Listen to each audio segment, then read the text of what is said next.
Bonjour, nous sommes donc en Martinique aujourd'hui, sur cette île des Petites Antilles qui se situe entre la Dominique au nord et Sainte-Lucie au sud.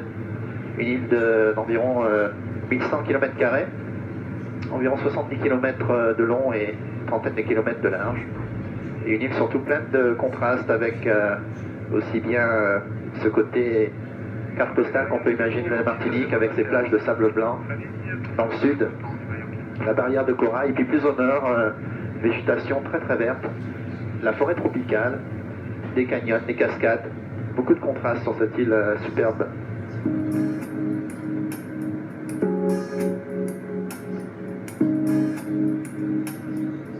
La Martinique, département français depuis 1946, compte 394 000 habitants. Sa capitale est Fort-de-France. Sur son front de mer, le fort qui lui a donné son nom, le plus vieux bâtiment de la ville, 300 ans de vie. La Martinique, c'est une histoire humaine étonnante entre peuplements indigènes appelés Caraïbes, colons et esclaves venus d'Afrique. L'île est un savoureux mélange d'ethnies. Elle est aujourd'hui sereine, mais ces années d'esclavage coulent encore dans ses veines et la statue de Victor Schœlcher devant l'ancien palais de justice est là pour en témoigner, lui qui participa activement à l'abolition de l'esclavage en 1848.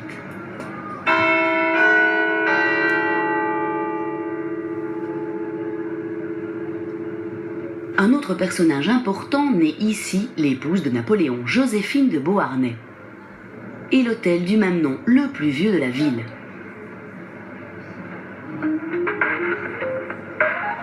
L'histoire de la Martinique commence en 1635 lorsqu'un petit groupe de colonisateurs français découvre l'île et prend le pouvoir sur le peuple caraïbe.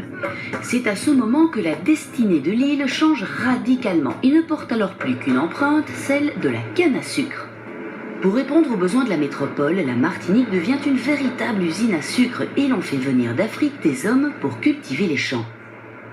Avec le sucre, un alcool célèbre et omniprésent ici se développe, c'est le rhum. L'histoire de la Martinique, et généralement de toute la Caraïbe, de l'Amérique du Sud, a commencé par 2 siècles et demi de monoculture de la canne, de fabrication de sucre et de distillation de rhum. Donc véritablement, dans les îles, c'est une civilisation du rhum, sous-jacente quelquefois, qu'on retrouve partout dans les expressions populaires, dans la médecine traditionnelle, dans la littérature, dans la musique, dans la poésie, et même dans les préjugés. Nous sommes toujours à Sainte-Marie, dans le nord-est de l'île, à la distillerie St. James. Ici, un musée du rhum retrace l'histoire de ce que l'on appela alors le meilleur rhum au monde, l'agricole, fruit du produit de l'agriculture en opposition à l'industriel. La Martinique possède une catégorie de rhum unique au monde, qu'on appelle du rhum agricole. Alors agricole, ça veut dire quoi? Ça veut dire tout simplement qu'on a pris la canne à sucre, qu'on l'a pressée, et c'est le jus de la canne qu'on a fermenté, distillé, et donc qui nous a donné un rhum pur fruit, en tout cas pur jus de canne à sucre, qu'on appelle tout simplement le rhum agricole de la Martinique. Alors nous qui avons inventé ce rhum-là, et qui ne connaissons que ça, c'est vrai qu'on est très surpris de voir que dans le reste du monde, tout ce qu'ils appellent rhum, Cuba, Jamaïque, Porto Rico, Brésil, c'est tout simplement des gens qui ont pris de la canne à sucre et qui ont fait du sucre avec la canne à sucre. Et c'est quand ils ont fini de cristalliser le maximum de sucre de canne possible, qu'ils sont passés derrière la sucrerie, qu'ils ont récupéré les résidus, une espèce de goudron noir qu'ils appellent de la mélasse, et c'est avec cette mélasse-là qu'ils ont fait du rhum. Depuis 10 ans, le rhum martiniquais est le seul au monde à être protégé par une AOC. Sa production est surveillée, mais aussi son élevage en fût de chêne. Si le rhum blanc se colore, ce n'est que sous l'action de son passage en fût. À la base d'ailleurs, ces fûts ne servaient qu'au transport du rhum vers l'Europe. Jusqu'il y a 50 ans donc, les Européens ne connaissaient que le rhum brun et les Martiniquais le rhum blanc, qui n'avaient pas l'habitude de vieillir. Direction la baie de Saint-Pierre, nous traversons l'île d'est en ouest vers ce qui fut la baie la plus chargée d'histoire. C'est ici en effet, et non à Fort-de-France, que la colonisation débuta. Les premiers colons français y débarquèrent en 1635. Saint-Pierre restera longtemps la capitale commerciale de la Martinique, jusqu'à ce terrible jour de mai 1902, lorsque la montagne pelée gronda, se réveilla et détruisit de ses nuées ardentes toute la ville, ses plantations et ses habitants.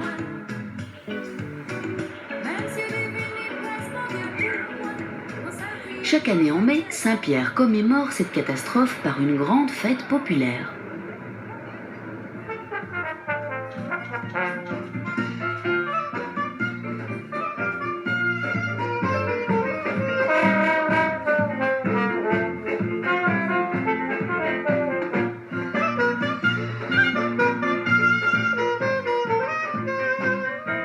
La musique omniprésente rappelle que le trempage se prépare doucement. Le trempage, c'est plus qu'un repas, c'est une tradition, une coutume qui rassemble toute la communauté autour d'énormes tables sur lesquelles on sert directement la nourriture. Au menu aujourd'hui, poulet, porc, pain mouillé à la sauce tomate, bananes et petits pois. Il paraît que c'est très bon, mais il ne faut pas avoir peur de se salir les doigts.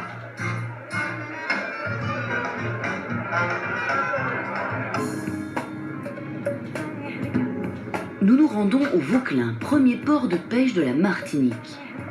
Ici, comme partout dans l'île, la pêche est encore très traditionnelle.